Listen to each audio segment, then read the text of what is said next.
नमस्कार students, this is Priyanka Singh. इस video में मैं आपको बताने वाली हूँ ये क्वेश्चन सॉल्व करके, जिसमें हमने यूज़ किया है reduction formula of integration of 10nx dx। तो कैसे हम यूज़ करते हैं रिडक्शन फार्मूला, क्या होता है, ये मैं इस वीडियो में आपको बताऊँगी। तो जब हम रिडक्शन फार्मूला बात करते हैं, मतलब क्या है, इसमें हमें पावर्स को रिड्यूस करना है और इंटीग्रेशन फाइंड करना है। जैसे आप देख रहे हैं यहाँ पर हमें ये गिवन है, ठीक है, ये प्रूफ करना है और वो वैल्यू फाइंड आउट करनी है। सो फाई जो है वो एक फंक्शन है जो इस तरह से डिफाइन है, ये एन का फंक्शन है, ठीक है। तो हम इसे लिख लेते हैं phi n which is equals to integration of 10nx dx and integration की लिमिट्स हैं 0 से π/4। ओके, विदाउट लिमिट भी होता तो भी हम इसी तरह से सॉल्व करेंगे, जो मैं आपको बताने वाली हूँ। तो हम यूज़ करते हैं रिडक्शन फार्मूला। कैसे किया जाता है, आपको क्या करना है, 10² लिखना है और जो भी यहाँ पर है उसमें से 2 माइनस करना है, क्योंकि आपको पावर रिड्यूस करनी है। तो n को कितना रिड्यूस करना है, 2 नंबर्स रिड्यूस करना है, ओनली 2 नंबर्स, क्योंकि हमें यहाँ चाहिए 10²x। ओके, तो यहाँ कितना लिखेंगे हम, 10n-2x यही लिखेंगे, तब ये दोनों ऐड होके बैलेंस कर पाएंगे 10nx को, क्योंकि हम 10nx को रिप्लेस कर रहे हैं। तो अगर हमें ये चाहिए तो हमें यहाँ पर n-2 लिखना पड़ेगा, ठीक है। लिमिट्स लगा देते हैं 0 to π/4। अब नेक्स्ट स्टेप होगा यूज द आइडेंटिटी। कौन सी आइडेंटिटी, 1 + 10² = sec²x। इस आइडेंटिटी का यूज़ करेंगे। इससे आप निकालिए 10² की वैल्यू कितनी आ जाएगी, sec²x - 1। तो यहाँ लिखते हैं sec²x - 1 इस 10² की जगह पर, ओके। और इसको एज इट इज़ आप यहाँ लिख दीजिए। ये कहलाता है reduction formula for 10nx, integration of 10nx। इसी प्रोसेस को कहते हैं रिडक्शन फॉर्मूला। आप चाहें तो फॉर्मूला भी याद कर सकते हैं, लेकिन उससे बेटर है कि आप ये जानें कि रिडक्शन फॉर्मूला होता क्या है, ठीक है, जिससे आपको बेसिक्स क्लियर होंगे। तो रिडक्शन फॉर्मूला में क्या करना है, हमें ये पावर्स को रिड्यूस करना है। और किस तरह से, 10² लेना है। फिर देखिए रिड्यूस हो गई ना, 2 नंबर्स रिड्यूस हो गई। अब नेक्स्ट में फिर आप इस 2 नंबर्स को अलग से लेंगे 10², तो ये 4 टाइम्स रिड्यूस हो जाएगी। इस तरह से ये रिड्यूस होते होते 10² बचेगा, जिसको आप using this formula easily solve कर सकते हैं। सो this is the reduction formula. अब इस क्वेश्चन को देखते हैं। हम सबसे पहले ब्रैकेट ओपन कर देते हैं। ब्रैकेट ओपन होगा तो ये इससे मल्टीप्लाई हो जाएगा, 10n-2x into sec² dx minus ये इससे मल्टीप्लाई होगा, so integration 0 to π/4 10n-2x dx, ठीक है। रिडक्शन फॉर्मूला तो मैंने आपको बता दिया। अब आप कॉन्सेंट्रेट करिए इस क्वेश्चन पे। इसमें आपको ये प्रूफ करना है। First you have to prove this, phi of n + phi of n-2 = 1/n-1। तो हम ये प्रूफ करते हैं, ठीक है। सो आप देख रहे हैं दिस इज phi n चल रहा है, सो ये तो ऑलरेडी हो रहा है यहाँ पे, okay. The next step is, यहाँ पर आप देखिए ये phi n-2 है, ठीक है।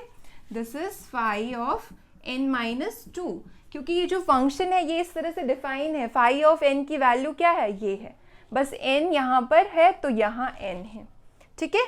हमारा n-2 है तो ये phi of n-2 बन जाएगा, ठीक है, यूजिंग दिस गिवन कंडीशन। अब यहाँ पर हमें ये सॉल्व करना है, इसको सॉल्व करना है, तब आपका वो प्रूफ हो पाएगा। तो इसको सॉल्व करने के लिए आप चाहें तो इसको फर्स्ट इंटीग्रेशन नाम दे दीजिए, ताकि हम इसको सेपरेट सॉल्व कर सकें और उसकी वैल्यू यहाँ पुट कर देंगे, ठीक है।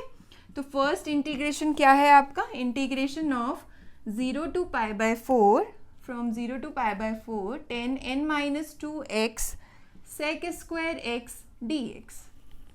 इस टाइप का इंटीग्रेशन कैसे सॉल्व किया जाता है आप जानते होंगे। 10x को हम t ले लेते हैं, न्यू वेरिएबल, ठीक है। तो हम ले लेते हैं 10x = t एंड डिफ्रेंशिएट कर दीजिए, सो sec² dx = dt।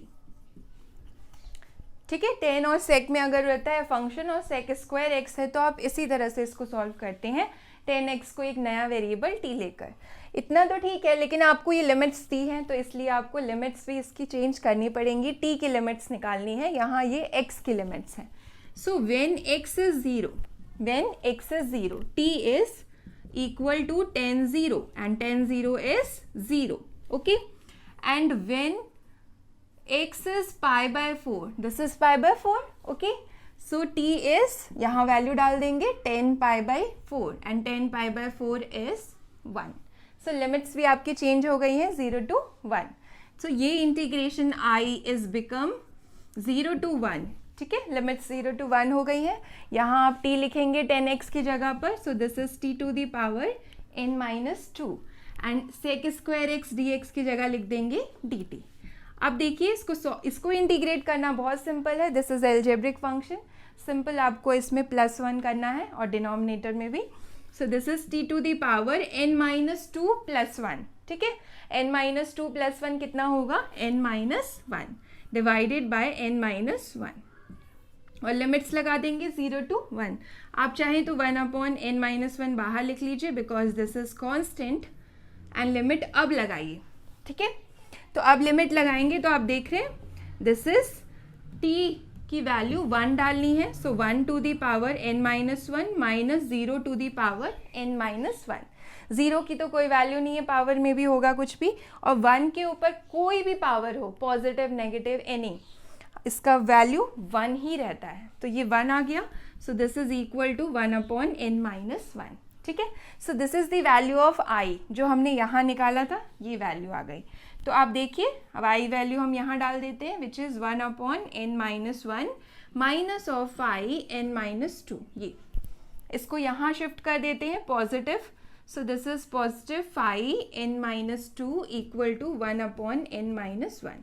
सो ये हमारा प्रूफ हो गया जो हमें प्रूफ करना था इस क्वेश्चन में, ठीक है, यही प्रूफ करना था, phi of n plus phi of n minus 1 equal to 1/n minus 1। So this is the first part of the question, ये प्रूफ हो गया है।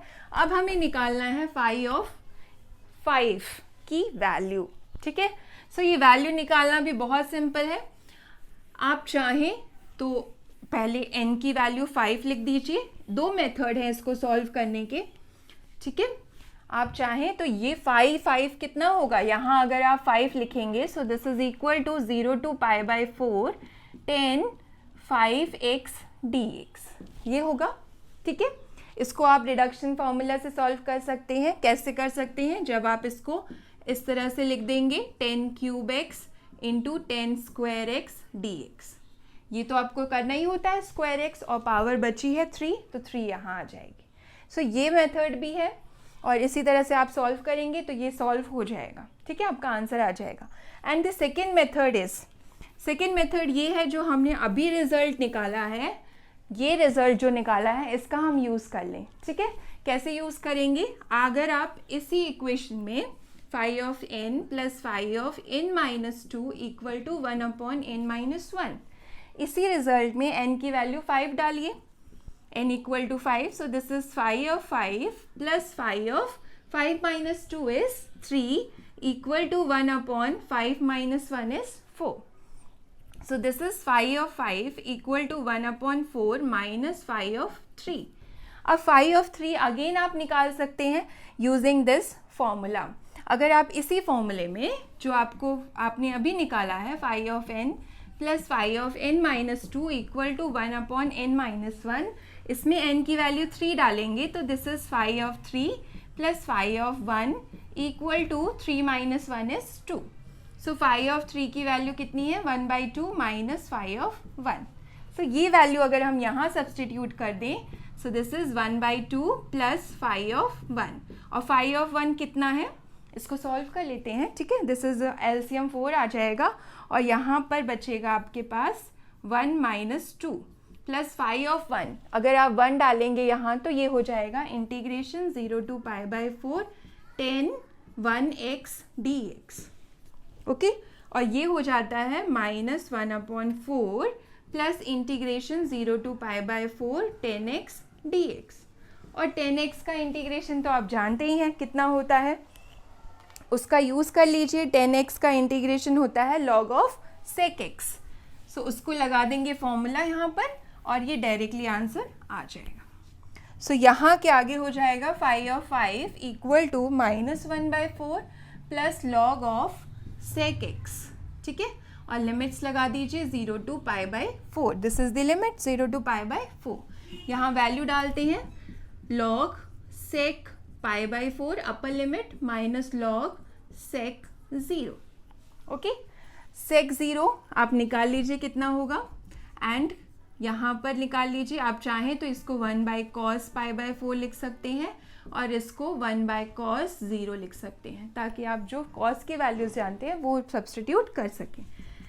सो दिस इज 1/√2, तो ये हो गया log √2, ठीक है, और ये आपका cos 0 कितना होता है 1, ठीक है। सो ये आपका log 1 which is 0। So this is -1/4 plus log √2। So this is the value of phi. इस तरह से सॉल्व कर सकते हैं यूजिंग द फर्स्ट रिजल्ट, और आप चाहें तो ये वाला मेथड यूज़ कीजिए। ये मेथड बेसिक है जिसमें हमने रिडक्शन फॉर्मूला यूज़ करना है, जो कि हम अभी पढ़ रहे हैं, ठीक है।